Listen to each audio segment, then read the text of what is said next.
Olá, pessoal! Tudo bem com vocês, sexto ano? Na nossa aula de história de hoje, nós vamos dar início ao cronograma 1 do quarto bimestre. Nós vamos falar sobre a formação dos reinos bárbaros e sobre o Reino Franco. E na nossa próxima aula, nós encerramos esse assunto com a explicação das atividades. Tudo bem?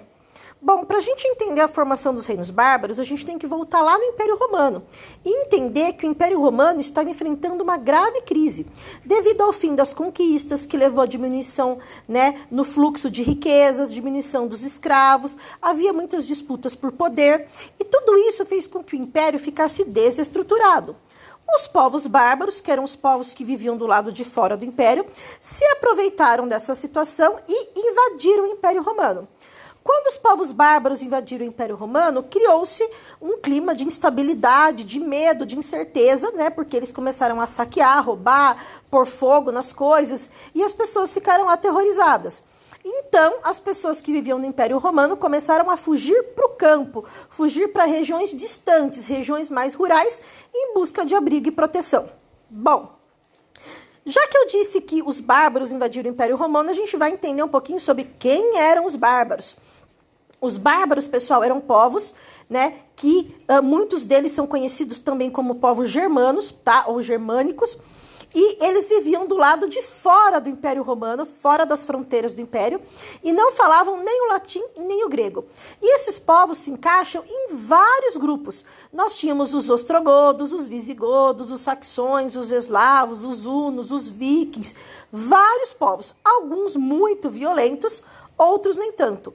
Os povos hunos eram conhecidos como os mais violentos de todos, inclusive Átila Huno, que era o líder deles, era temido por todo mundo.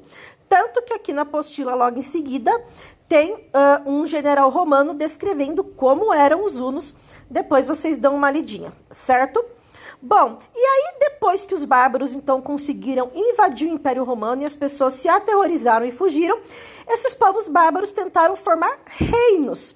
Só que não deu muito certo, Porque muitos povos continuaram entrando em conflitos uns com os outros, muitas invasões, disputas por poder, e desses povos apenas um conseguiu formar um reino, que é o que nós vamos ver agora. Bom, depois desse trecho que eu expliquei para vocês, vem as atividades, que eu volto novamente na próxima aula para explicá-las. Mas, continuando o nosso conteúdo, nós vamos para o Reino Franco, então, que foi o único reino, o único povo bárbaro que conseguiu se estabelecer e formar um reino, tá? Quem unificou as tribos francas, e deu origem ao Reino Franco foi o Clovis, foi o primeiro rei.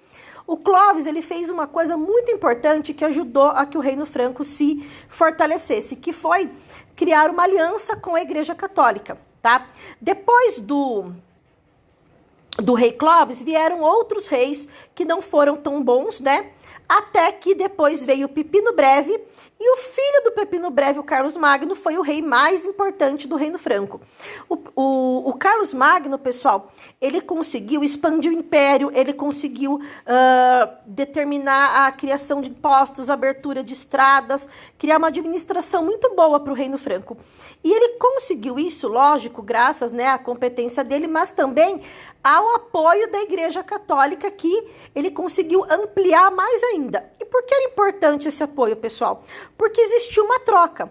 Carlos Magno prometeu para a Igreja que todos os povos que ele conquistasse, ele obrigaria esses povos a seguirem a religião católica. Sendo assim, que vantagem que a Igreja levava? A Igreja ganharia mais fiéis e mais dinheiro, porque os fiéis faziam muitas doações para a Igreja, tá? Por outro lado, o que a Igreja dava para o Carlos Magno? Poder, legitimidade, reconhecimento. Por quê? Porque a Igreja, o Papa, os padres, eles convenciam as pessoas de que Carlos Magno tinha o direito de ser rei e que ele deveria ser obedecido. Tanto que Carlos Magno foi coroado pelo Papa, imperador do Reino Franco na noite de Natal, dando mais importância ainda ao cargo dele. Então, pessoal, essa aliança entre Carlos Magno e a Igreja foi uma aliança, assim, muito vitoriosa, uma aliança que deu muito certo para o Reino Franco conseguir se manter. Por quê? Porque os dois levavam vantagem. A Igreja ganhava fiéis e dinheiro e Carlos Magno ganhava apoio e ganhava poder com as pessoas. Bom, tudo foi muito bem até que Carlos Magno morreu, pessoal. Quando Carlos Magno morreu, o filho dele assumiu o poder, que era Luís o Piedoso, mas ele não conseguiu ser um bom governante. E para piorar, né, depois vieram os netos do Carlos Magno. Os netos do Carlos Magno, que eram Lotário, Carlos o Calvo e Luís o Germânico, entraram em conflito, porque os três queriam administrar o reino. E a solução, então, que eles encontraram foi dividir o reino em 3 partes, uma para cada um.